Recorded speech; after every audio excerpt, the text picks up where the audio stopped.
With more schools across the region now exploring using AI and other digital technologies in the classroom, a word of caution about the impact.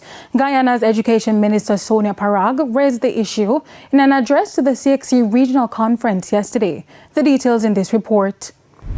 Going digital is the way of the world, but with more classrooms adopting the new way of learning through the use of tools like artificial intelligence, a word of caution. Students are using AI to generate false content, including manipulated images and messages, which are then circulated among their peers and in some instances directed at teachers.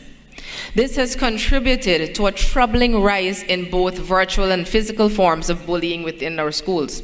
Sonia Parag is Guyana's Education Minister. While she notes the importance of incorporating AI in the classroom, educators, she argues, must not ignore the risks. We are also confronted with issues of academic integrity, where students may rely on AI tools to complete assignments without genuine engagement with the material. There are concerns about data privacy, the potential for bias within algorithms, and the risk of students accepting information uncritically without the skills to question or verify it. Every single adult in this room has had those fears. Every single adult, upon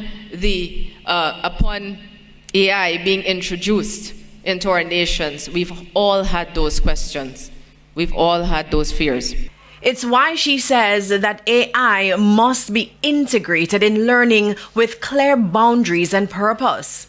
Our task is to ensure that AI is introduced into our education system in a way that is responsible, structured, and grounded in clear ethical standards. As for students and teachers, they must understand the consequences of the misuse, the importance of authenticity in their work, and the responsibility that comes with access to powerful technology. At the same time, we must invest in our teachers. They must be equipped, trained, and supported to understand these tools, to integrate them with appropriate and to maintain where appropriate, and to maintain the human connection that remains in the heart of education.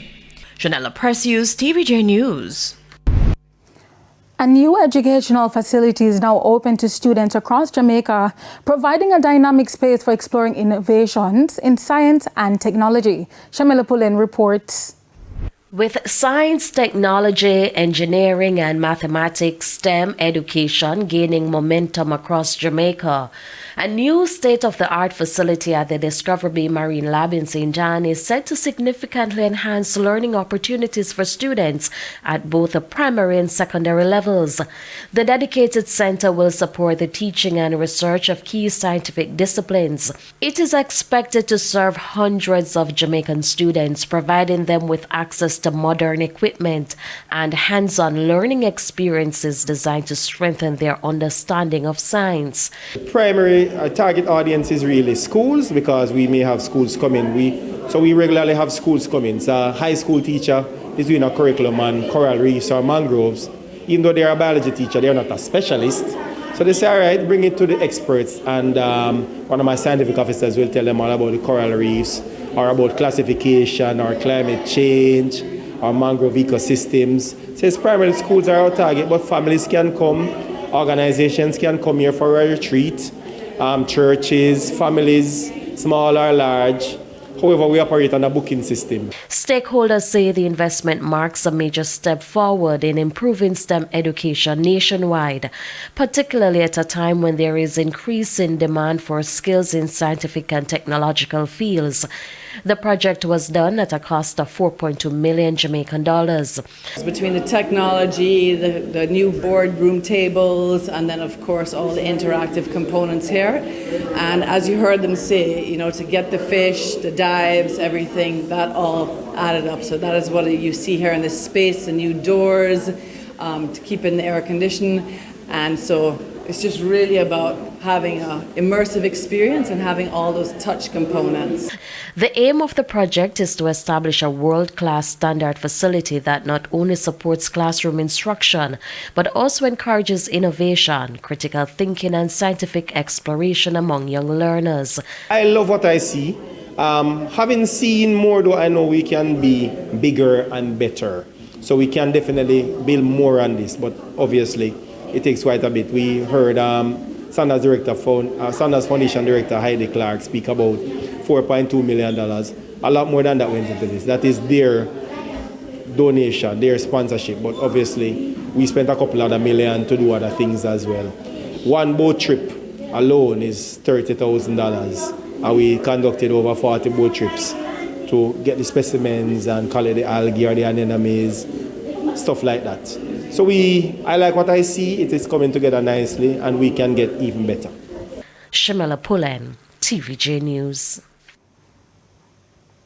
A 12-year-old male student of the Arbuthnot Gallimore High School in St. Anne is nursing serious injuries in hospital following a fight on the school's compound yesterday. The police say he was attacked by another student with a chair. This is the second such incident in weeks. The police are expressing concern about violence in schools. We'll have more in subsequent newscast. It's time for a break. Stay with us. More stories when we return.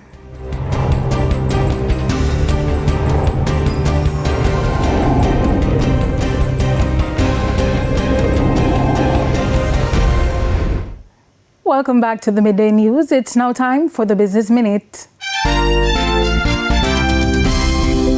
The Financial Services Commission says there were 17 registered insurance companies in the country as at the end of September last year. The Commission revealed that these included 6 life insurance companies and 11 general insurance companies. A total of 10 of these companies were fully operational while operated as a branch. The total assets of the sector climbed by 9.5% or $53 billion to $614 billion in September of last year when compared with September of 2024. The value of the assets invested by the sector in general rose by 6.7%.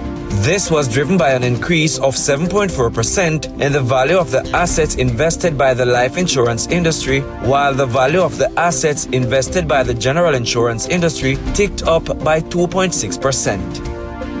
Further afield, the war in Iran is causing yet another jump in energy prices. The world's largest liquefied natural gas facility is in Qatar.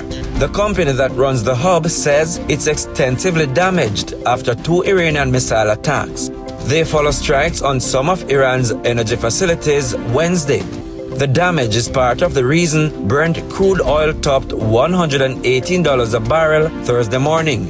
As for gas in the U.S., AAA reports regular is averaging $3.88 a gallon. And that's it for the Business Minute. I'm Prince Moore. Thank you, Prince. And here's Alia Bryant with the top regional and international stories. In the region, the British Virgin Islands says it is not ending its Cuban health program and will maintain its current agreement. Officials say no directive has been given to terminate the deal, but the program is gradually scaling back, with some staff set to leave and not be replaced. The decision comes as other Caribbean countries scale back similar arrangements amid U.S. pressure. And on the international scene, state media in Tehran reports new attacks on Iran's oil facilities, including the world's largest natural gas field. President Trump says the U.S. knew nothing about Israel's strike on the South Pars gas field, but is now calling for an end to attacks on energy targets. Iran has responded, launching retaliatory strikes across the Persian Gulf. Qatar reports extensive damage at its main energy hub. In that same Truth Social post, Trump warns if Iran continues to attack Qatar, the US will, quote, massively blow up the entirety of the South Pars gas field at an amount of strength and power that Iran has never seen or witnessed before. And those were the top regional and international stories. I'm Aaliyah Bryant. Thank you, Alia. We head to a quick break, but when we come back, we'll have your midday sports report.